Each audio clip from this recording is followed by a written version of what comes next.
আজ আমরা ক্লাস 9 দ্বিতীয় ইউনিট টেস্টের জীবনবিজ্ঞান পরীক্ষার লাস্ট মিনিট সাজেশন নিয়ে আলোচনা করব। তোমরা যারা এর আগে ভৌতবিজ্ঞানের সাজেশন দেখোনি, ডেসক্রিপশনে লিঙ্ক দেওয়া আছে, ওখান থেকে দেখতে পারো। কোনো প্রশ্নের উত্তর না পেলে তোমরা আমাকে কমেন্টে জানাবে। এছাড়া ফেসবুকের লিঙ্ক ডেসক্রিপশনে দেওয়া থাকবে। হৃদপ্রাচীর সংলগ্ন বিশেষ সংযোজী কলা হিসেবে এসএ নোড ও পারকিঞ্জি তন্তুর ভূমিকা লেখো। রক্ততঞ্চনে ক্যালসিয়াম ও ভিটামিন কে এর ভূমিকা উল্লেখ করো। কপ্রোফ্যাগি পুষ্টি পদ্ধতি উদাহরণের সাহায্যে ব্যাখ্যা করো। রসের উৎসস্বতে বাষ্পমোচন টানের ভূমিকা উল্লেখ করো। মূত্র সৃষ্টিতে বৃক্কীয় নালিকার ভূমিকা উল্লেখ করো। এখানে সমস্ত প্রশ্নই খুব গুরুত্বপূর্ণ, তোমরা ভালো করে প্র্যাকটিস করবে। জারণের প্রকৃতি উৎপন্ন শক্তির ভিত্তিতে সবাত ও অবাত শোষণের পার্থক্য লেখো।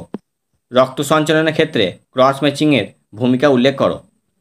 ফ্লোয়েমের মধ্যে দিয়ে কিভাবে খাদ্য পরিবাহিত হয়। মানুষের দন্ত সংকেত লেখো। উদ্ভিদে বাষ্পমোচনের দুটি উপকারী ভূমিকা লেখো। মুক্ত ও বদ্ধ সংবহনতন্ত্রের দুটি পার্থক্য লেখো। মানবদেহের দুটি বিপাকজনিত সমস্যা লেখো। ভিলাইয়ের কাজ কী? RH ফ্যাক্টর কাকে বলে? মানবদের প্রধান 4টি ব্লাড গ্রুপে উপস্থিত অ্যান্টিবডির নাম লেখো। পাকস্থলী কোন কোষ থেকে এই সেল উৎপন্ন হয়? এরিথ্রোব্লাস্টোসিস ফিটালিস বলতে কী বোঝো?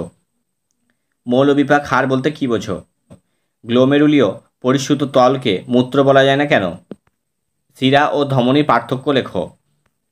গ্লাইকোলাইসিস প্রক্রিয়াটি রেখাচিত্রের মাধ্যমে দেখাও।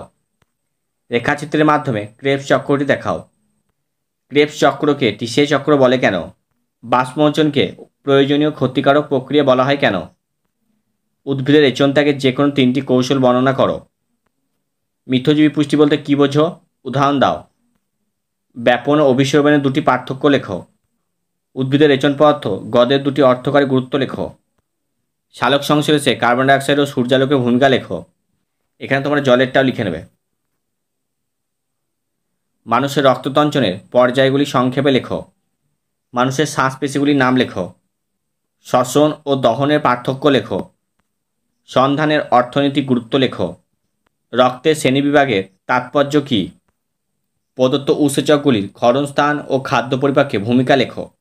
Maltase, pepsin. মানব হৃৎপিণ্ডের মধ্য দিয়ে রক্ত সংবহন বুঝিয়ে দাও। উদ্ভিদের রেচন পদার্থের অর্থনৈতিক গুরুত্ব লেখো। গ্লাইকোলাইসিসকে EMP পথ বলে কেন? মানব হৃৎপিণ্ডে অবস্থিত এসএ এবং এভি নোডের কাজ কী? বিজ্ঞানী ডিকসন ও জোলির সমসংযোগ ও অসমসংযোগ মতবাদটি বর্ণনা করো। রেচনে চর্মের এবং যকৃতের ভূমিকা লেখো। উপচিতি ও অপচিতি বিপাকের মধ্যে দুটি পার্থক্য লেখো।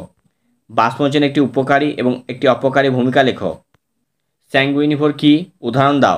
সালোক সংশ্লেষের অন্ধকার দশার বর্ণনা দাও। উদ্ভিদ দেহে রসের উৎস বলতে কী বোঝো? মানবদেহে কয়টি লালাগ্রন্থি থাকে এবং কী কী?